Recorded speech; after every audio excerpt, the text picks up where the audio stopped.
ये कहानी है रमेश की, जो छोटे से शहर से नौकरी के लिए मुंबई आया था। मुंबई के एक बड़े से कॉरपोरेट कंपनी में उसकी पहली नौकरी लग गई थी। अपने नए काम को लेकर वो बहुत ज्यादा एक्साइटेड था। उसे काफी अच्छी तनख्वाह मिल रही थी, जो उसे गांव में या किसी छोटे शहर में मिलना बहुत ही मुश्किल था। उसे इस नए ऑफिस में एक चीज काफी अजीब लग रही थी। यहाँ कोई भी देर तक रुककर काम नहीं करता था। शाम को जल्दी निकलना ही सब पसंद करते थे। आजकल की आईटी कंपनियों में घड़ी देखकर काम करना और एकदम टाइम पर काम अधूरा छोड़कर घर के लिए निकल जाने का चलन तो बिल्कुल खत्म ही हो गया है।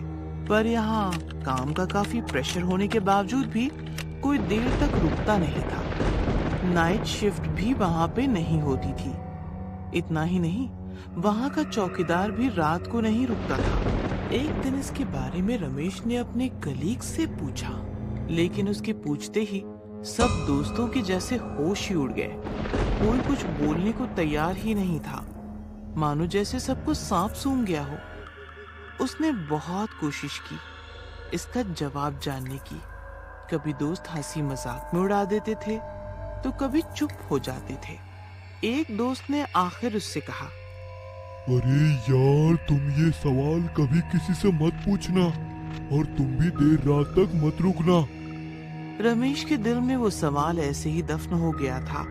वो अपना काम ईमानदारी से कर रहा था। ऐसे ही 1 साल होने को आया जब एक प्रोजेक्ट का काम उनकी टीम के पास आया। वो काम बहुत ही कम टाइम में पूरा करना था, जिसके लिए देर रात तक काम करना जरूरी था। कोई भी रुकने को तैयार न था, पर रमेश को इसमें काफी तरक्की के आसार नजर आए। उसने सोचा, अगर मैं अकेला रात भर काम करके प्रोजेक्ट पूरा करूंगा तो मुझे प्रमोशन मिलेगा, ज्यादा पैसे मिलेंगे, फिर मैं शहर में घर ले पाऊंगा। अरे वाह, बड़ी कार खरीद पाऊंगा। सबके मना करने के बावजूद उसने रात भर अकेले बैठ के काम करने का फैसला किया।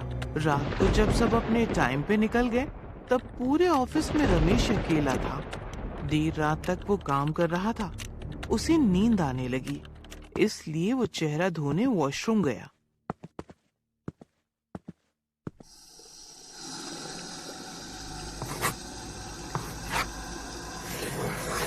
तब अचानक वहां आईने पर उसे कुछ लिखा हुआ दिखने लगा। आईने पर खून से लिखा हुआ था, गो होम। ये देखकर रमेश डर गया। उसे अजीबोगरीब आवाजें आने लगी।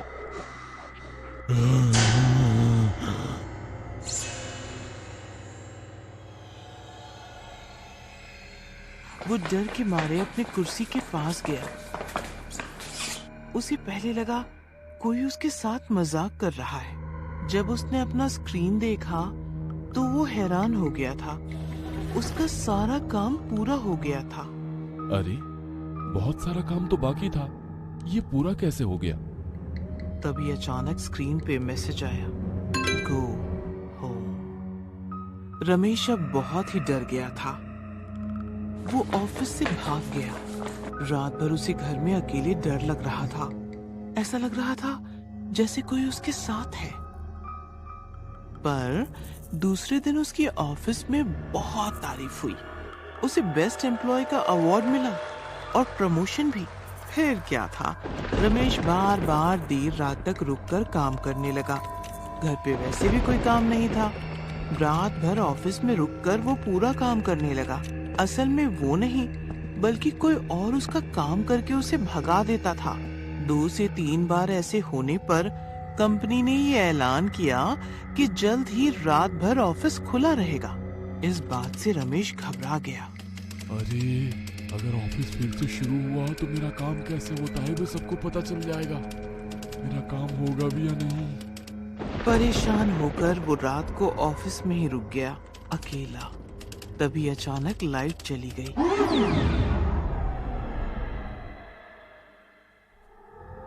रमेश डर गया। वो यहाँ वहां देखने लगा। उसने आवाज देकर चौकीदार को बुलाने की कोशिश की, पर कोई नहीं आया।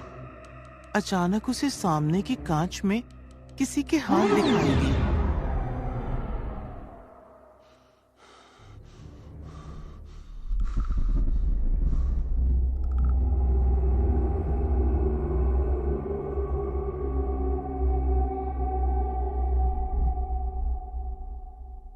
उसे ऐसा लगा कि पीछे से कोई आ रहा है और फिर उसे डरावनी आवाजें आने लगी।